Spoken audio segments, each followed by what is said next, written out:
Hello. अण्णांच्या तब्येतीविषयी कोणाशी काही फार बोललेला नाही आहात ना तुम्ही?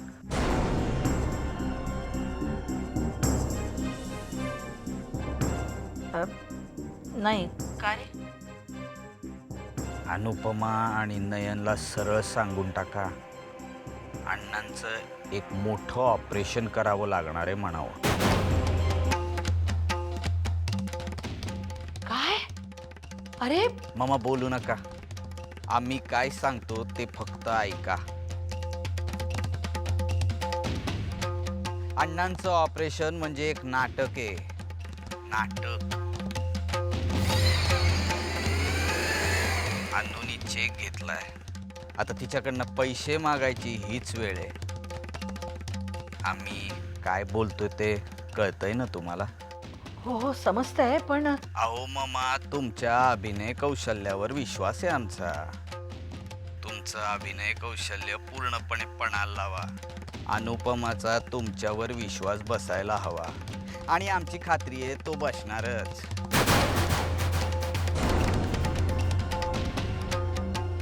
काय? हा मला खूप भीती वाटते रे. मामा तुम्ही अजिबात काळजी करू नका हो. इथल्या डॉक्टरांना आम्ही पटवतो. आई काय झालं? काय नाही. हॅलो, काय झालं काय? आई एवढ्या का घाबरल्यात?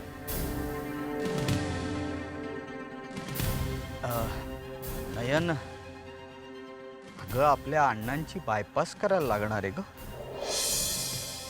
काय? हो, आणि तीही लवकरात लवकर. अहो पण आता काय करायचं? आम्हाला पण त्याचीच चिंता लागून राहिली आहे.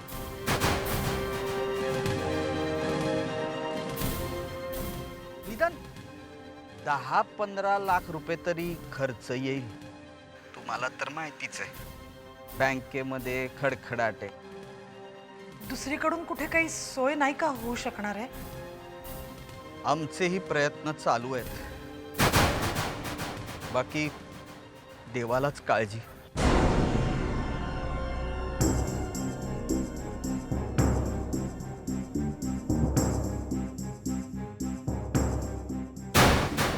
Hello, hello. हरिओम हरिओम.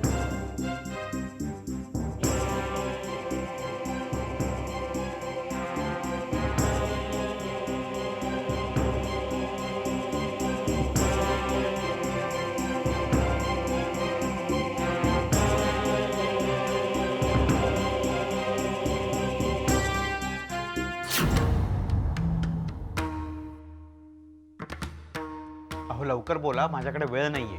वेळ आमच्याकडे पण नाहीये डॉक्टर. काही सांगतोय ते नीट ऐका.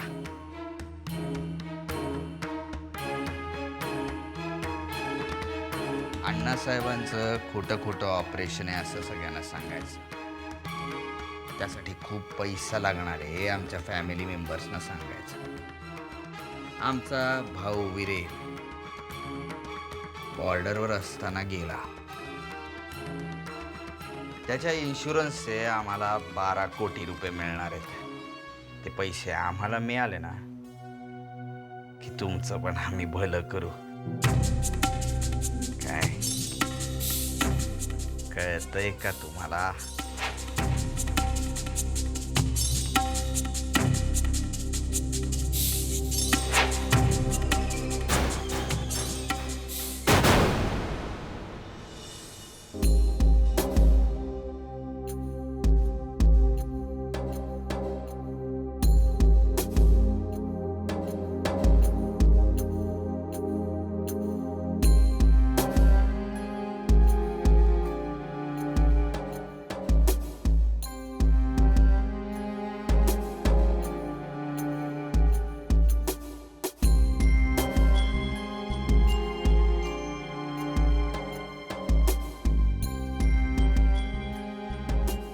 काय झालं आई? काय नाही. आई तुम्ही अजिबात काळजी करू नका. अण्णांचं ऑपरेशन व्यवस्थित पार पडेल.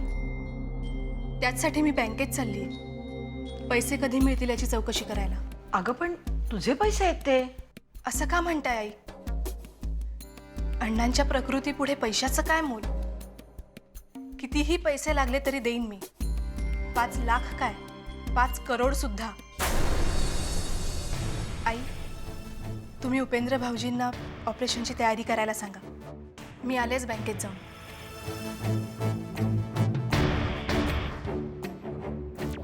मला एवढंच म्हणायचं होतं की आता अनुपमाला कुठल्याही प्रकारचा त्रास देऊ नका. अनुपमा आणि नयनला सरळ सांगून टाका, अण्णांचं एक मोठं ऑपरेशन करावं लागणार आहे म्हणावं. अण्णांच्या प्रकृतीपुढे पैशाचं काय मोल? कितीही पैसे लागले तरी देईन मी. 5 लाख काय, 5 करोड सुद्धा. आता अनुपमाला कुठल्याही प्रकारचा त्रास देऊ नका.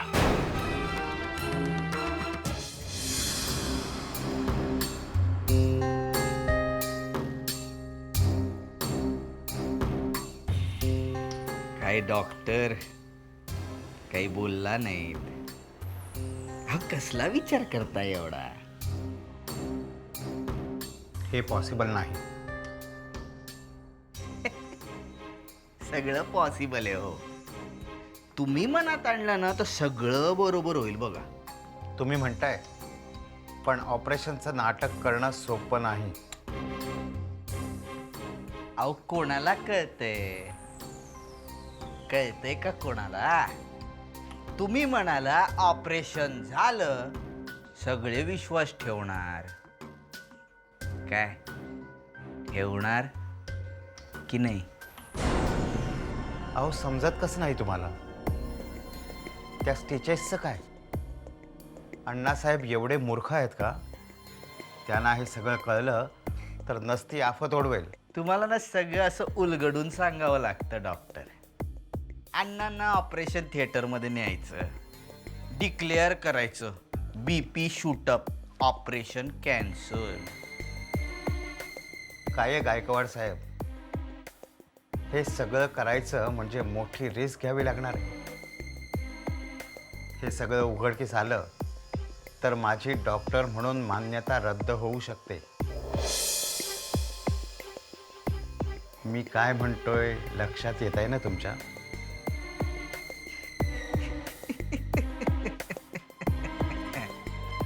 समजते आम्हाला. हुशार डॉक्टर आहे. तुमच्या रिस्कचा योग्य तो मोबदला देण्यात येईल तुम्हाला. ठीक आहे, मग तुम्ही म्हणतात तर तुमचं काम करतो. काय डॉक्टर, अण्णासाहेब तळमळीचे समाजसेवक आहेत. समाजासाठी खूप करतात होते. आम्ही तर फॅमिली मेंबर आहोत. त्यांच्या आजारपणाचा फायदा आम्हाला नाही मिळायचा तर कोणाला मिळणार नाही का?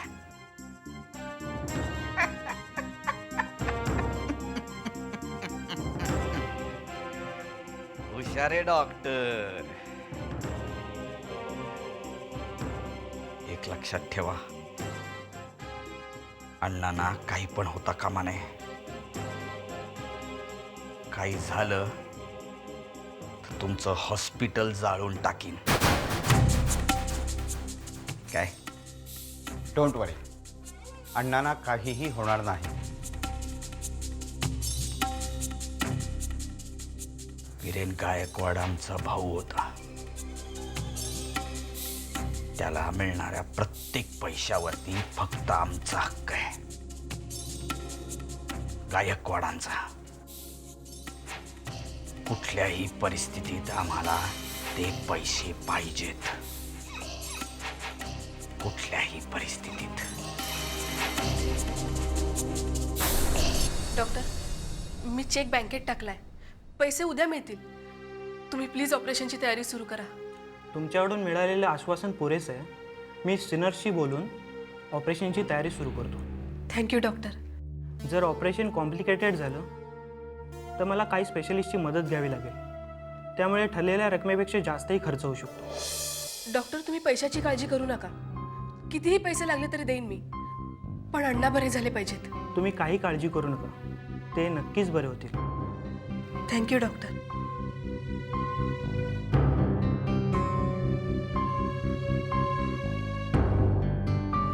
आता अण्णांची तब्येत कशी आहे? बरी आहे. डॉक्टर म्हणाले की बायपास करावी लागेल. तुम्ही सेकंड ओपिनियन घेतलंय? सेकंड ओपिनियनची काय गरज आहे? डॉक्टर खोटं का बोलतील? पण तरी मला असं वाटतं की सेकंड ओपिनियन घेतलं पाहिजे, तरच आपल्याला कळेल ना की अण्णासाहेबांच्या ऑपरेशनची खरंच गरज आहे की नाही. अरे कौस्तुभ, हे बघ, हल्ली कोणावरही भरोसा ठेवता येत नाही. अगं,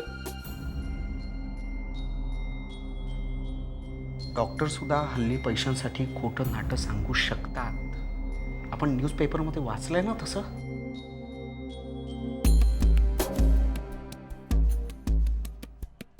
कौस्तुभ, मला तुझं म्हणणं पटतंय रे, पण आता पण काय?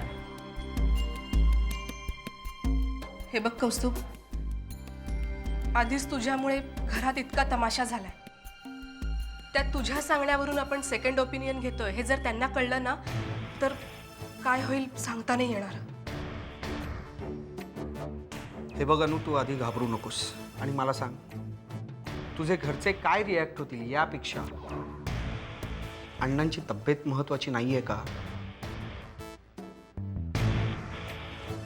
बरोबर आहे. हे बघ, तू अण्णासाहेबांचे रिपोर्ट्स कुठे आहेत? आत खोलीत आहेत. ठीक आहे, ते मला आणून दे. अगं, माझ्या ओळखीचे कार्डिओलॉजिस्ट आहेत, त्यांना मी दाखवतो. घेऊन बघूया ना सेकंड ओपिनियन. बर, ठीक आहे, मी आत्ता आणते.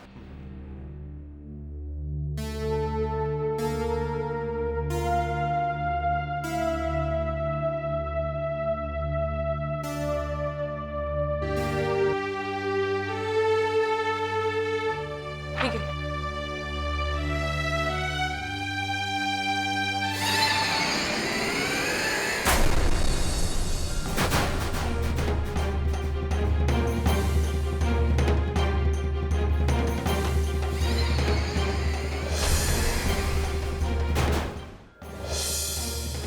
काय आहे? हा, काय विचारतोय आम्ही? हे काय आहे? काही नाही भाऊजी, कौस्तुभला फाईल बघायची होती. डॉक्टर आहे? डॉक्टर आहे का तो? नाही, तसं नाही. तो म्हणाला की आपण सेकंड ओपिनियन. त्याची गरज नाहीये. अहो पण नाहीये सांगितलं ना. डॉक्टर साठे नामांकित डॉक्टर आहे. त्यांनी जे काही या फाईलवर लिहिले ते डबल चेक करायची गरज नाहीये. डॉक्टरसाठी उत्तम डॉक्टर असतील, नाकारत नाहीये, पण एवढी मोठी सर्जरी करण्यापूर्वी सेकंड ओपिनियन घेतलेलं बरं नाही का? गप्पे. आम्ही फॅमिली मेंबर बोलतोय ना, तू कशाला तोंड खुपसतोयस? तुला माहितीये ना अनुपमा, याच्यामुळेच अण्णांना अटॅक आलाय. माझ्यामुळे त्यांना अटॅक आलाय? हो, तुझ्यामुळेच. तूच कारणीभूत आहेस या सगळ्याला. तू घरी आला नसतास ना. भाऊजी, हॉस्पिटल आहे हे. हॉस्पिटल आहे म्हणून गप्प बसलोय. अनुपमा, पुन्हा आमच्या नजरेसमोर हा येता कामा नये, कळलं ना?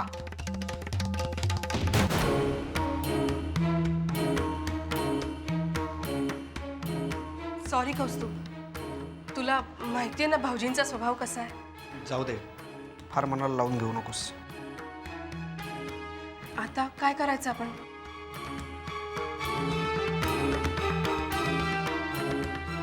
अनु, आता आपण खरंच सेकंड ओपिनियन घेतलंच पाहिजे. मला काहीतरी गडबड वाटते. अरे त्यात गडबड काय? हे बघ, भाऊजींचा स्वभाव कसाही असला ना तरी ते इतक्या खालच्या पातळीला नाही रे जाणार.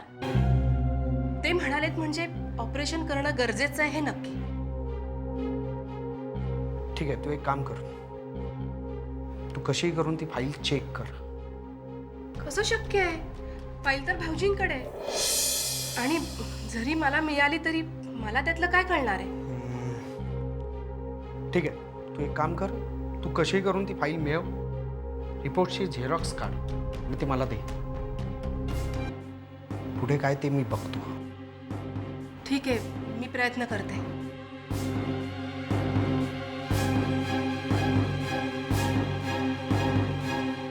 सिस्टर, पेशंटचं पल्स आणि बीपी कसं होतं रात्री? नॉर्मल होतं sir, everything was fine. Very good. सिडेटिव्ह दिलाय? हो सकाळीच. तुम्ही जरा ECG रिपोर्ट आणा बघू. Yes sir.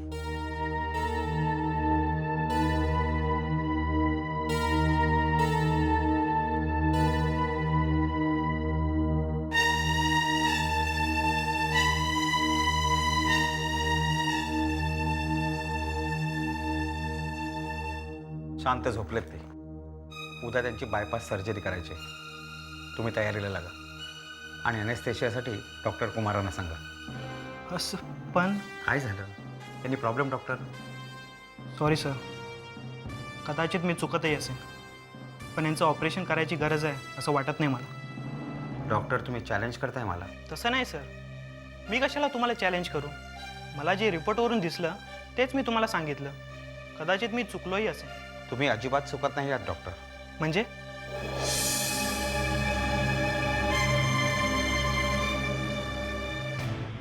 पेशंटचं ऑपरेशन करायचं नाहीये. मी समजलो नाही. समजायचं आहे काय त्यात? ऑपरेशन केल्याचं फक्त नाटक करायचं आहे. व्हॉट?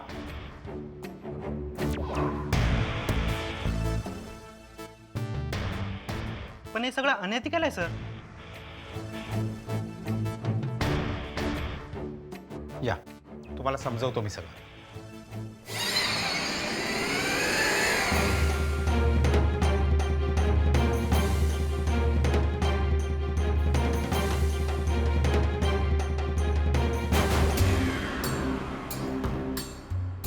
डॉक्टर लिमये, काही गोष्टी अनएथिकल वाटल्या तरी त्या कराव्याच लागतात. पण का सर? अहो, हे हॉस्पिटल उभं करायला मला खूप कर्ज झालं आहे. स्टाफचा पगार, हा सगळा मेंटेनन्स भागवता भागवता नाके 9 आलेत. पण म्हणून हा उपाय सर? डॉक्टर लिमये, अहो, हे गायकवाडांचं घर खूप श्रीमंत आहे. त्यांचे थोडे पैसे खर्च झाले म्हणून काही बिघडत नाही आणि आपण कुठल्या गरीबाला कापत नाही. पण सर, पेशंटना कळलं तर? कसं कळणार? कोण सांगणार? तुम्ही? मी कशाला सांगू sir?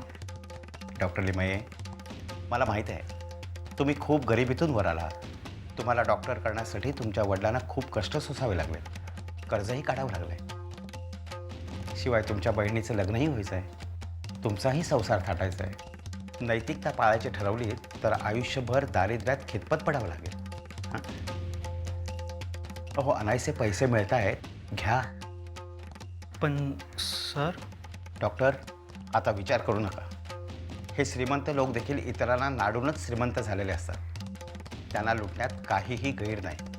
Is that okay? Okay sir. Doctor Limaye, तुम्ही मला यात साथ द्यायला हवी. आणि एक गोष्ट, ही बातमी कुठेही बाहेर पडता कामा नये. ओके? ओके.